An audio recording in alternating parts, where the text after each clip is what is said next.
Good afternoon, everyone. At this time, I'd like to call our Suffolk City Council work session to order. Our first topic is related to the 2045 Comprehensive Plan, referencing the Master Transportation Plan. Mr. Manager. Mayor, I don't know if I'm on or not. Let's see. We get someone. I don't know where you are. They took you off the screen. That's bad. No, here you go. There. Yes, Mayor, Vice Mayor, members of council, during your October 16th City Council work session, Kristen Tinch, Senior Project Manager with VHB Engineering, presented an overview of the draft Master Transportation Plan. Since that meeting, the draft Master Transportation Plan has been included into Chapter 4, Transportation of the draft 2045 Comprehensive Plan. In addition, it was submitted to the Department of Transportation. Comments have been received. Planning and Community Development Principal Planner Keith Kennedy will provide an overview of the draft transportation plan. Keith?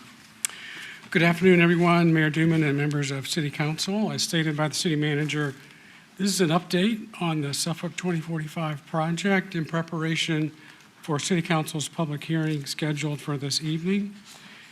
This is also a follow-up on your work session from last month, when you were briefed on the status of the work that staff is doing to revise the transportation chapter of the comprehensive plan as directed by City Council on August 21st. Quick reminder of the last few steps in the adoption process and how we got to the point where we are today. We're working with a recommendation for approval from the Planning Commission on August 20. A public hearing was held by City Council on August 21, which resulted in the additional work being performed on transportation in the plan. As the manager mentioned, you all were briefed on the progress of that work on October 16, and here we are today with an update in a public hearing scheduled for this evening. Basically, two changes have been recommended to Chapter 4 in the transportation plan identified on this slide. The first one mentioned by the City Manager. We've added a section we're calling the Transportation Master Plan. I'll talk about the details of that addition. And we've also taken this opportunity to submit the plan for the state-required VDOT review. So the first item, the Transportation Master Plan, we've added new text in Chapter 4 of the plan. You'll find that on page 100. We have expanded the list of transportation, what we're calling visionary projects, basically brought them into this document where they existed in some cases in other adopted plans. We've provided some updated project mapping, which you all saw last month, and also some more detailed project descriptions in the document as well.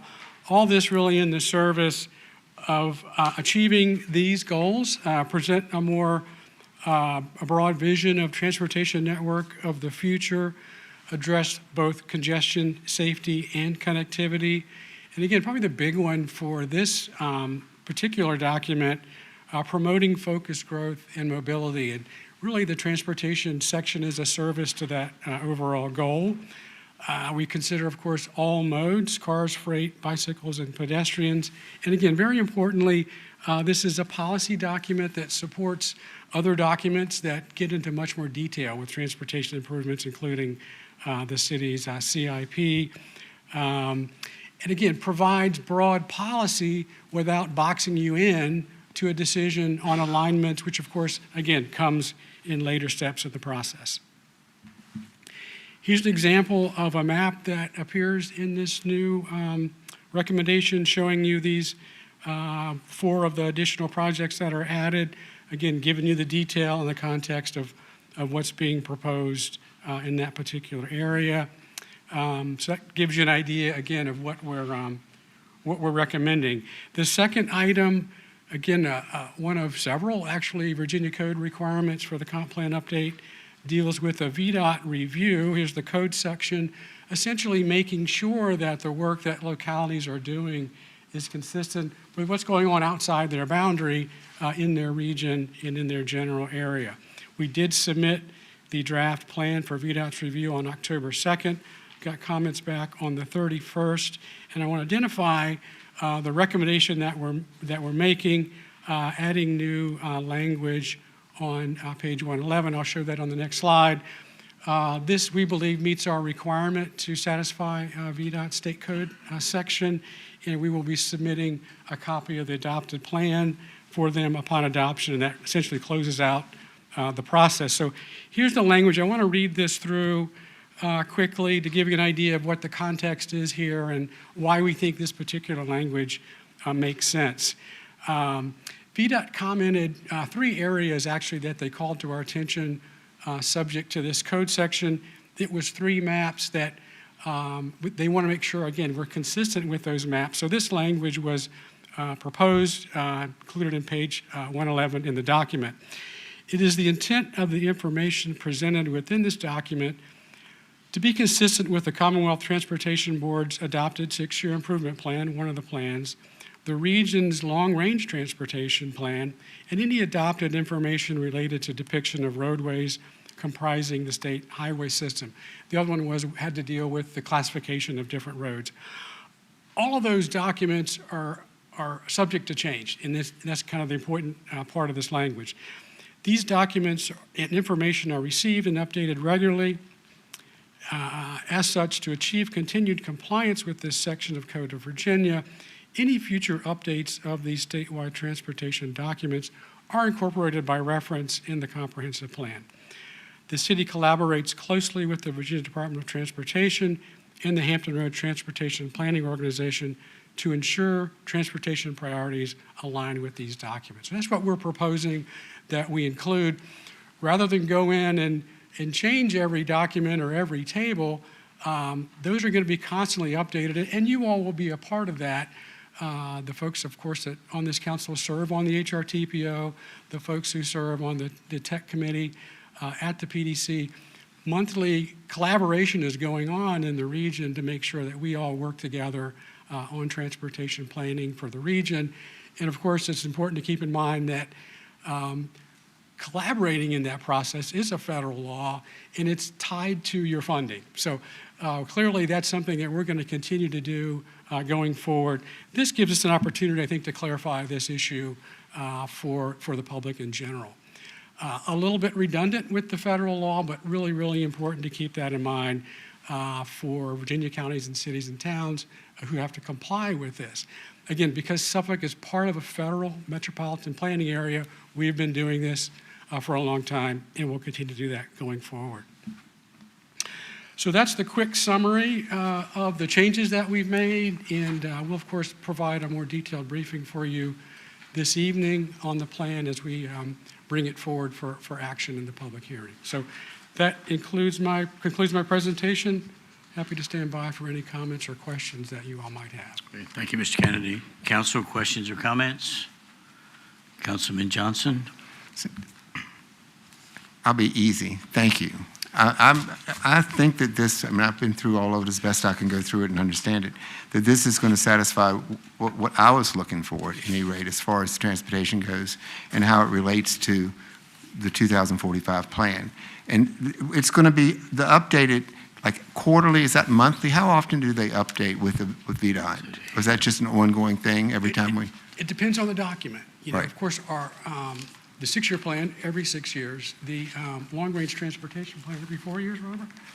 I'm just curious for the Yeah. public, how often do we change, because things change on a daily basis, I know. So as Keith has noted, these documents are actually living documents. Our TPO board meets 6 times a year, I believe now, and every time the TPO board meets, there's a potential and almost regularly there are minor modifications to that. The 6-year plan is updated every year, so 1 year becomes the prior funding, the next year and 6 years out falls in this, so that's constantly being updated. And there's all kinds of studies and funding opportunities and things that are constantly doing that. Some of that we modify as often as once a month. So that was part of the reason why a month ago with the presentation, I said we kind of were leaning towards making a separate document, make it easy to keep it updated. But by reference here, we took care of all of that, put it into plan. And again, as those living documents stay up, our plan stays up with it. And is this something that we put on the city website? I mean, so the public is it's available for the public to look at? And We can certainly make some links in there. Right now, most of these are on the TPO website because they're our regional partner. okay, thank you. Thank you, Keith. I appreciate the effort, and I appreciate what we've done to make it a little bit more transparent to the public as well. Right, Thank you. sure. And probably worth pointing out that those processes are public as well. I know, right. Yeah, so there's an opportunity to participate in those as well. Okay. Right. Thank you. Councilmember Butler Barlow. Thank you. Thanks, Keith. And I agree, this is a great overview, and I love the detail, and I love, it's a really good informative document. But kind of to follow up on that, so because we're working with state and federal on all this giant master plan for transportation, is there somewhere that we can go and see like where all the things that are going on in Suffolk connect to, you know, east and west and to the other localities? Because I'm specifically looking at the Chucktuck bypass, you know, goes to Alawite County line and then it's just off in space. Is there somewhere where that's documented that people can look at that? The regional connections, again, I would suggest the HRTPO website, of course, Okay. or regional staff or our own public works staff. Okay. I mean, I think that's why this is such a big deal in a metropolitan area. You really can't Yeah. plan for your highway system without working together with other localities. Sure. and- Well, and we and know, the state feds. we know that an abundance of our traffic is coming from outside From of other the city of places. Suffolk, right? Yeah. So, Yeah. But I just was curious if that, like I said, you know, we obviously we don't stop at the border, and just wondered if there was maps that showed kind of the whole bigger picture. There are, and I would suggest the HRTPO Okay. website is a good starting point, but Great. it's a complex topic, so draw on us as well to Yeah. help put the dots together. Okay, Yeah, great, thank yeah. you. Well, Mr. Manager, do you have a comment? Would you like to speak? No? If you need to be lit up here. Got you lit up. Well, thank you. Yeah, but Keith actually just answered council person's question, but they have the regional master plan also exists beyond the 6-year plan. We have a regional plan that's being worked on right now by the staff at the HRPDC. Councilmember Bennett. Thank you.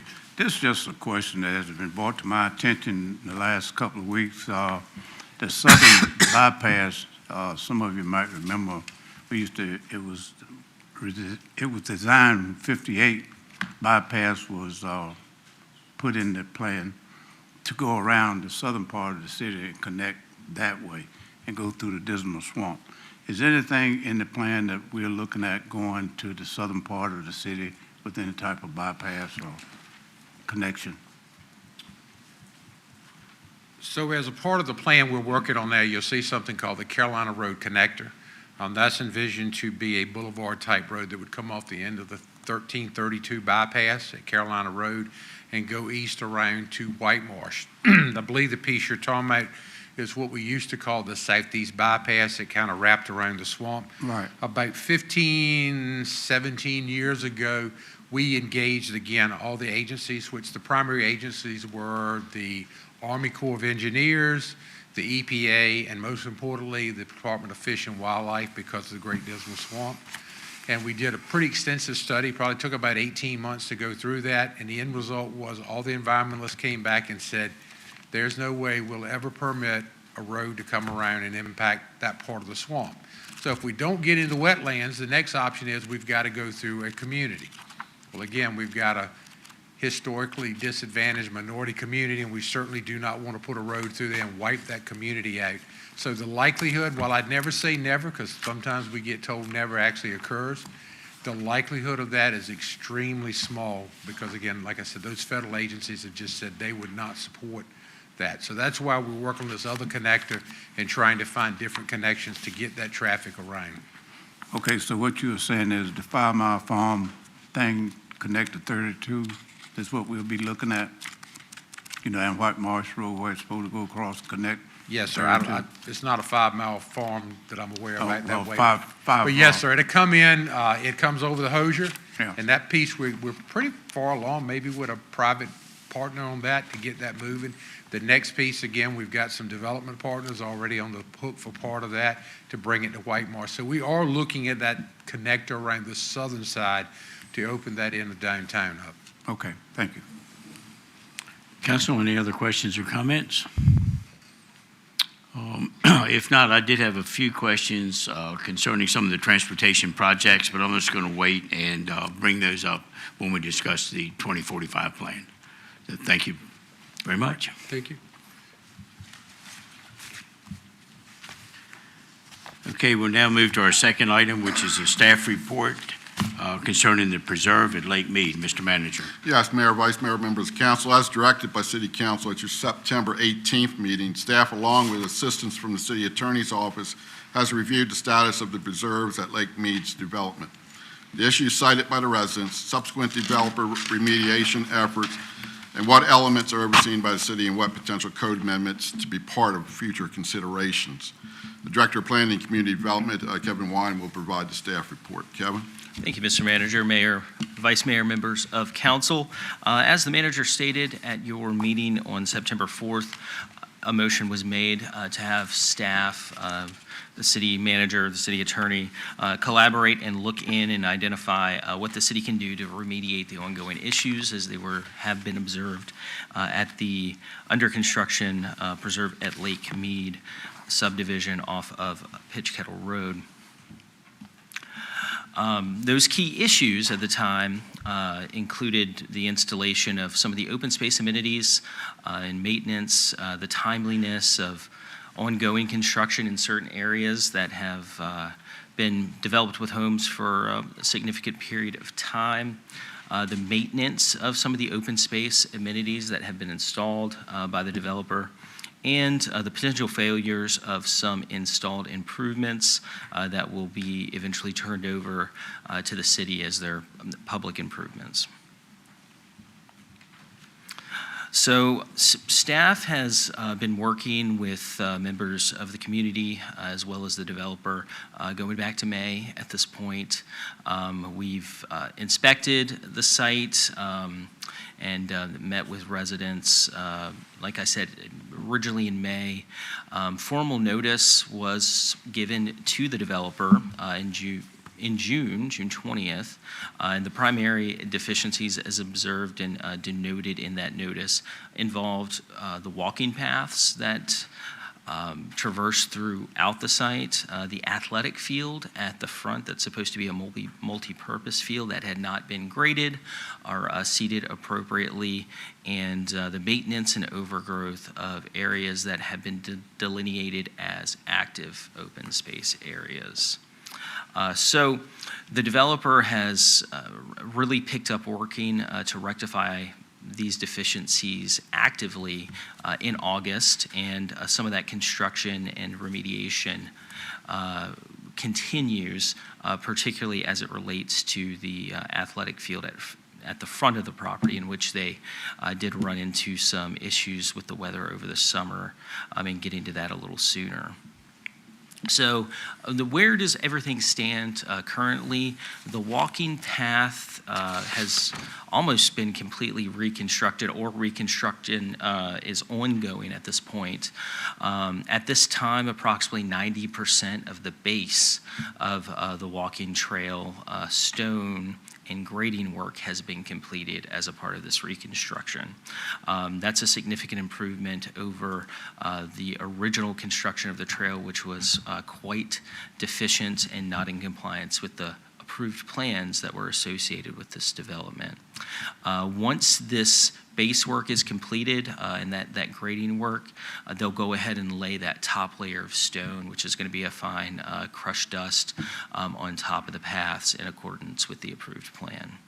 A playground has been installed near the roundabout there, central to the neighborhood. There was a culvert on the site in one of the open space areas that was, the area was eroding as it approached that culvert pretty significantly. They have since graded and mulched that area to stabilize it a little bit from the erosion that they had experienced. And then finally, that athletic field still needs to be regraded and seeded so it can be utilized for active purposes as depicted on the approved plan.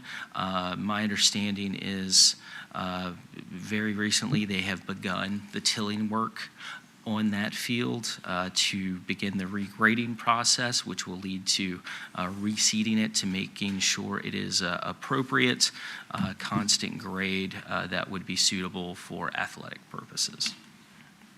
Another update on the status list that is relatively new information. There was some concern with one of the phases that has been built out for quite a while, and the street lights are not installed yet. We did get an update from Dominion yesterday that their subcontractor official should be out at the site next week to begin the reinstallation of the lights in that phase. So the question did occur at your September 4th meeting about some of the enforcement issues and what was within the city's power to remediate some of these. So a lot of that conversation focused on the conditional use permit that was issued along with this subdivision. And that was a conditional use permit issued originally back in 2015 that authorized a bonus density of 39 lots for this development that otherwise would not have been able to be developed there under the base density of the zoning district. So the conditions associated with that approval have been reviewed. We discussed those internally, and at this time it has been determined that the developer is in compliance with the provisions of that use permit. So that was one of the questions we were able to answer as a part of a review of the documents. The city does hold multiple subdivision performance bonds, sureties currently for the improvements. And these are generally the improvements to be turned over to the city.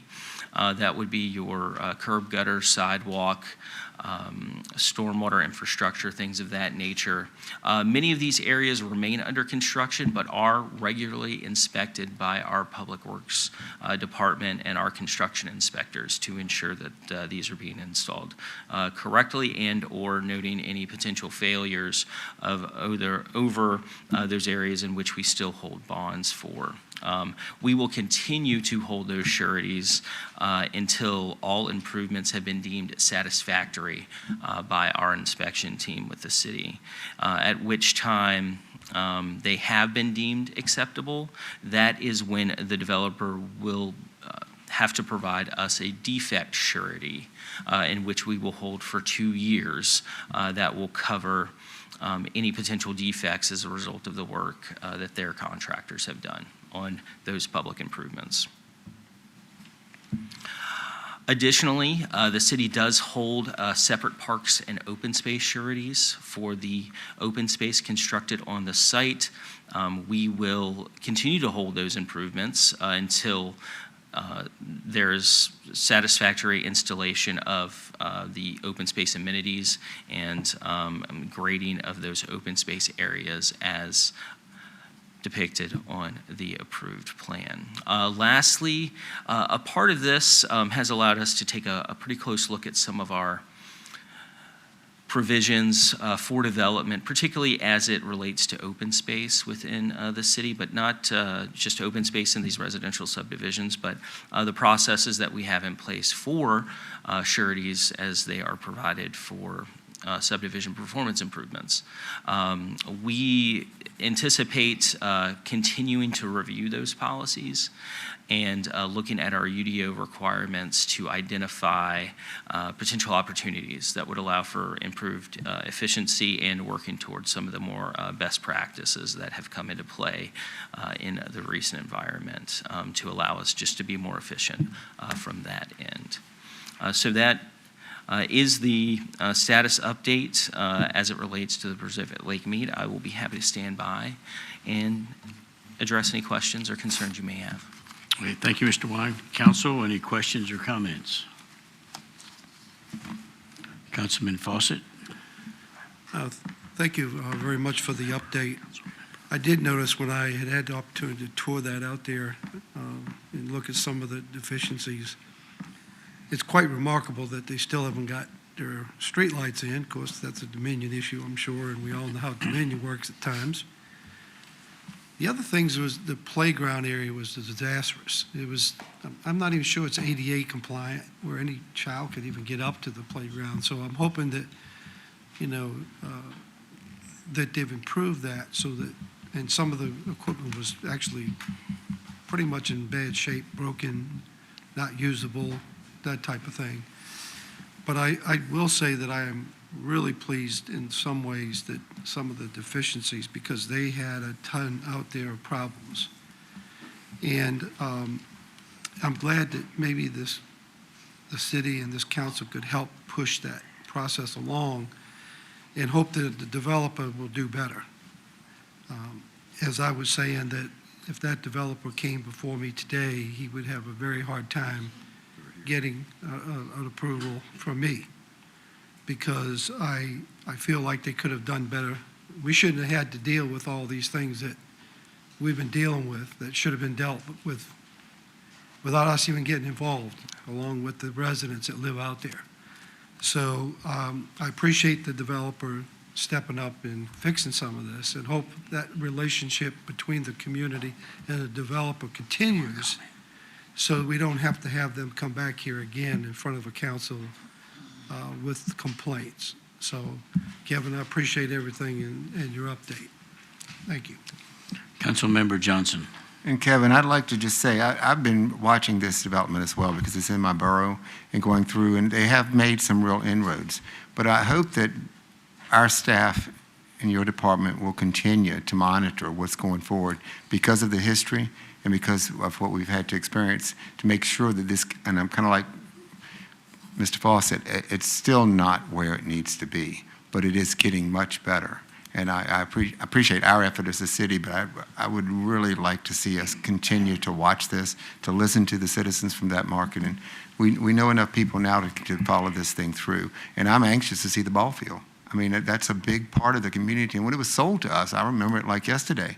It was sold to us with that ball field being what it's not. So hopefully it will go forward and be what it is, what it's supposed to be. Okay, but thank you.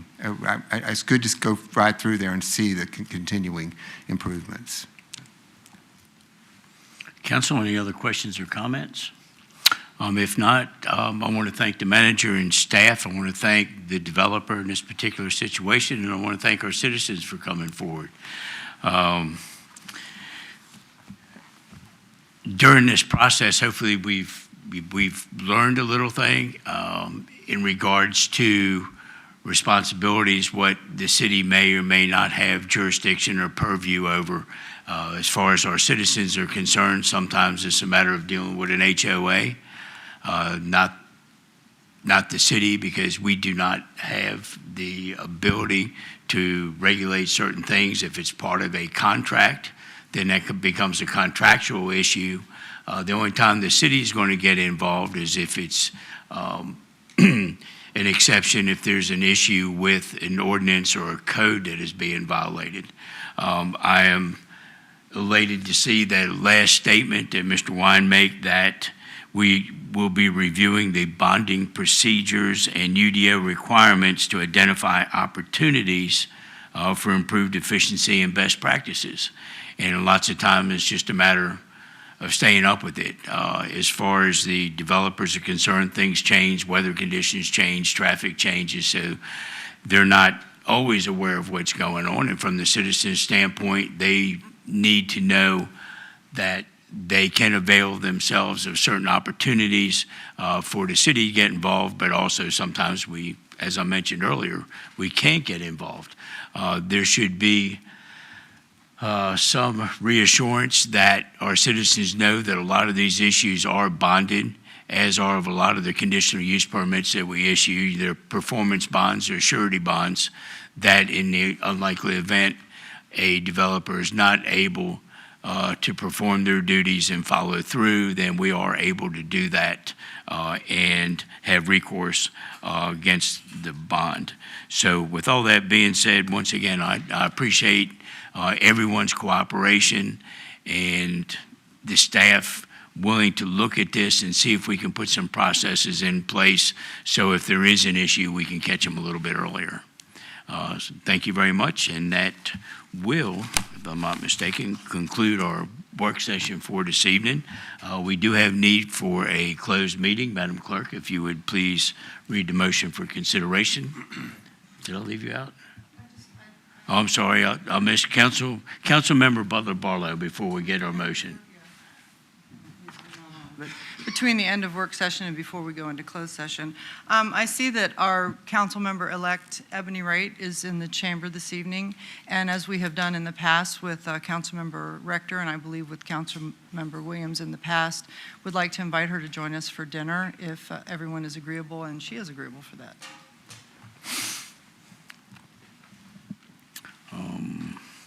Council members? Not a motion, just an invitation. Councilmember Bennett? Yeah, I agree with Councilman Barlow. We've done it in the past. I know when I was on the board a long time ago. Okay, let's move to our motion for closed session. I'm sorry, Councilmember Williams. Yes, sir. I just want to piggyback off what they said. You know, I was allowed to go back as well, so. Okay, any other discussion?